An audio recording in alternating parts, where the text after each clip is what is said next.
Bueno, en el día de hoy les vamos a presentar sobre la epilepsia infantil.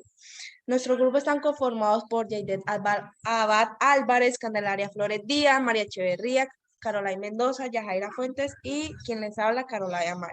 Bueno, antes que todo tenemos que hablar sobre los antecedentes históricos de dónde proviene esta epilepsia y cómo era vista antes. Entonces, para comprender el entorno social y familiar del entorno del enfermo epiléptico es interesante conocer los presentes históricos que se han determinado la percepción de la epilepsia. Bueno, antiguamente la epilepsia era vista como una posesión demoníaca, ¿sí? Pero Hipócrates fue el primero y dijo que era más una enfermedad del cerebro que provenía pues del cerebro y no era una posesión demoníaca como tal. Ahora, él afirma que esto es una enfermedad sagrada, ¿sí? Ni más ni menos que las otras. Ahora bien, continuamos.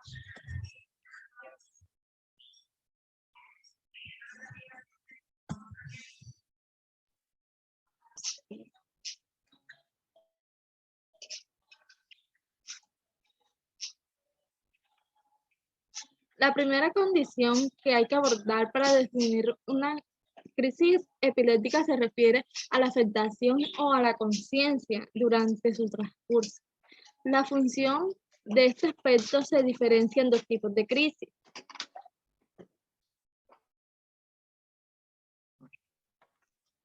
Están las crisis parciales o focales, en la que la conciencia no pierde total y absolutamente desde el inicio de la crisis. Se divide en parciales simples, parciales complejas, parciales secundarias generalizadas. ¿Qué quiere decir esta crisis parcial o simple o compleja? Con o sin generalización de semiología motora o sensitiva o psíquica, por decirlo así, con o sin el aura o con o sin autonomía. Las crisis generalizadas, vamos a hablar sobre ellas, con pérdida total y absoluta de la conciencia o conexión del medio desde la crisis, por decir, la crisis generalizada es exclusivamente de semiología motora. ¿Me puedes pasar? Ahora vamos a hablar sobre el síndrome epiléptico. La definición de un síndrome epiléptico es el tipo de crisis epiléptica constituyente un factor más, de manera que para caracterizarlo se necesita también datos complejos de la evolución del cuadro y de otras manifestaciones clínicas. Para esto hay que primero pronosticar y tratarlo, como ya mencionado bien, lo estableció en el 2010 la ILAE, establecimiento una nueva clasificación, es todo muy criticado y no cuenta con la aceptación generalizada, por decir, en su manejo clínico. Él muestra que las clasificaciones más utilizadas en el trabajo clínico diario debido a las dificultades reflejadas y también con la actividad de esta clasificación resulta mucho más práctica y cuenta con el consenso de todos los profesionales. Ahora los dejo con mi compañera que les va a hablar. Bueno, yo hoy les vengo a hablar de síndromes epilépticos del periodo neonatal. Las convulsiones en el recién nacido difieren del niño mayor en varios aspectos. Pues dice que difieren principalmente debido a la dificultad para catalogar fenómenos parasústicos. En relación pues con la expresividad clínica limitada del cerebro inmaduro. Se dice que las convulsiones neonatales constituyen la mayor forma de expresión frecuente de una patología neurológica en este periodo neonatal.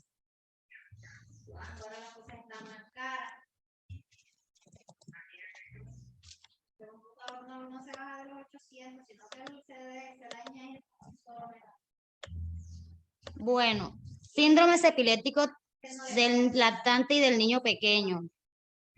Este síndrome de Lennon-Gautz, aunque aparece en vigilia, lo que lo caracteriza es que sucede durante el sueño. Pues bien dicho, este síndrome se caracteriza por la triada ausencia de crisis tónicas y crisis atónicas. Como que es la discapacidad que se presenta. Se dice que el 20% de los casos presentan un síndrome de West, como que la edad donde se sitúa entre los 2 y los 8 años con un periodo de máximo de 3 a 5 años. Las crisis pueden ser de varios tipos. Si bien las tónicas son frecuentes aunque aparecen en vigilia.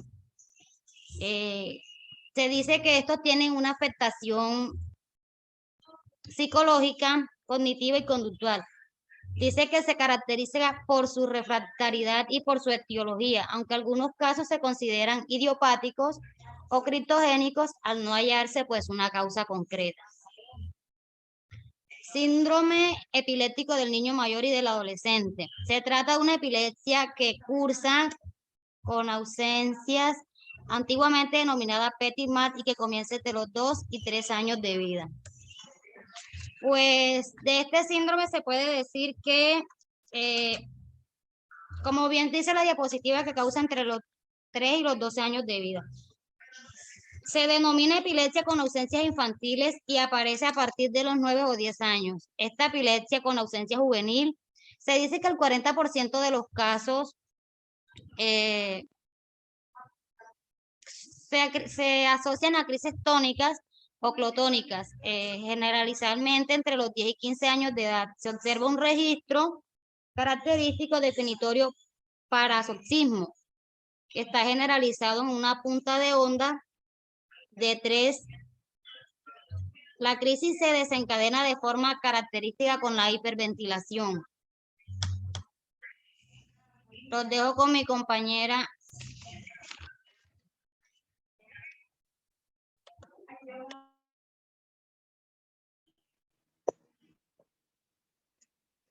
Epilepsia parcial benigna con paroxismo rolándicos o centrotemporales. Representa el síndrome epiléptico benigno infantil por excelencia. La crisis se inicia entre los 3 y los 13 años, aunque pueda aparecer diferentes tipos de crisis parciales con o sin generalización secundaria. La crisis típica y característica se da durante el sueño, primeras o últimas fases de este, y en una crisis parcial simple con semiología hemifacial, clonias, desviación de la boca y parentesias, manifestaciones orofaringolaringeas y anartrias. El niño quiere expresarse, pero no lo consigue e intenta comunicarse con gestos, aunque puede emitir sonidos guturales. Habitualmente son muy breves, en menos de 2 minutos, y en la mayoría de las ocasiones muy poco frecuentes o de crisis única. Ana, ¿puedes pasarla?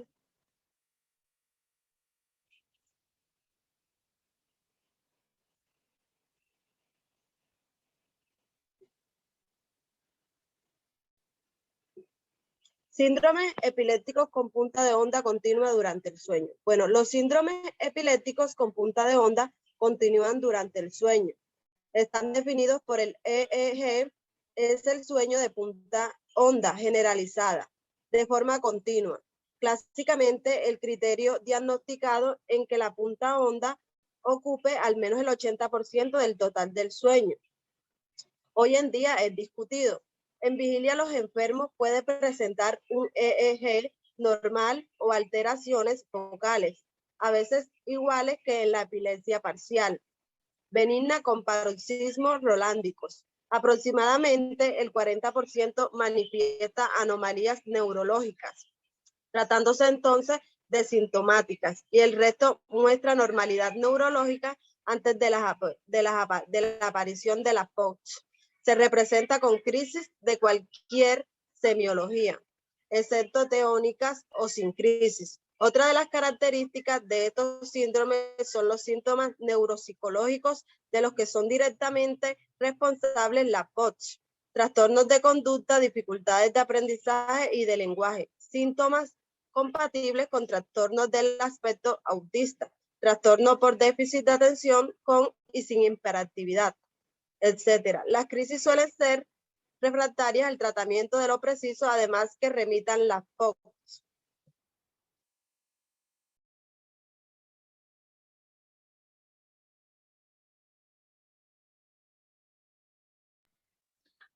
Buenas tardes. Hoy les vengo a hablar sobre la comorbilidad con otros trastornos. En los niños con epilepsia se aprecia una mayor incidencia de discapacidad intelectual, trastornos del lenguaje, dificultades de aprendizaje y problemas de integración social. Todavía hay controversia que pueden producir el grado de territorio mental de la medicación, los factores psicosociales y el tipo de síndrome epiléptico. Existe un leve aumento de la mortalidad en la relación con otras enfermedades subyacentes y un riesgo de ahogamiento y de muerte súbita. Son muchos los trastornos orgánicos de la edad pediátrica en la que la epilepsia es uno de los principales síntomas y que independientemente del trastorno en sí supone uno de los condicionamientos más revelantes de la gravedad y del periodo del proceso. Ana, ¿puedes pasarme la siguiente diapositiva? Bueno, la valoración diagnóstica es que se basa especialmente en una minuciosa historia clínica que constituye la base del diagnóstico. Bueno, aquí es que esta la historia clínica será detallada, que aporte las claves fundamentales, no solo para diagnosticar las crisis, sino para encuadrar el tipo de síndrome epiléptico y plantear el esquema terapéutico, así como el diagnóstico diferencial apropiado. Ana, ¿me puede pasar la diapositiva? Bueno, también en la amnesia, el diagnóstico de epilepsia se basa fundamentalmente en la historia clínica y son de especial importancia las cuestiones orientales a describir los fenómenos que suceden durante la crisis. De esta manera más detallada y precisa posible, así como la evolución. Si hay afectación de la conciencia desde el inicio hasta el final, la secuencia será la semiología clínica y su progresión de fenómenos motores y sensitivos.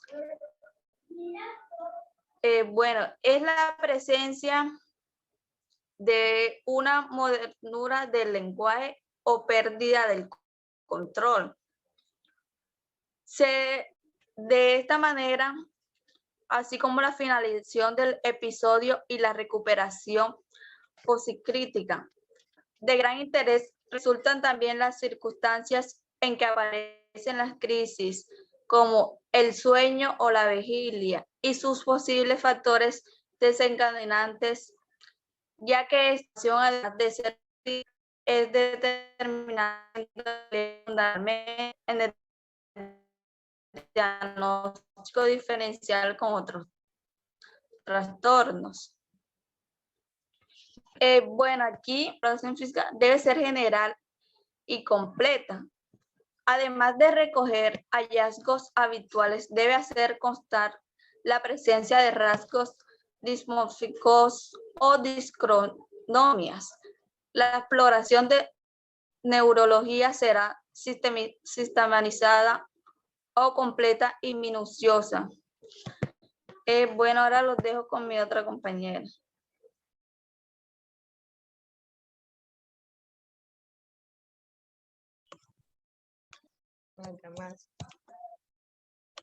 Bueno, ahora les voy a hablar sobre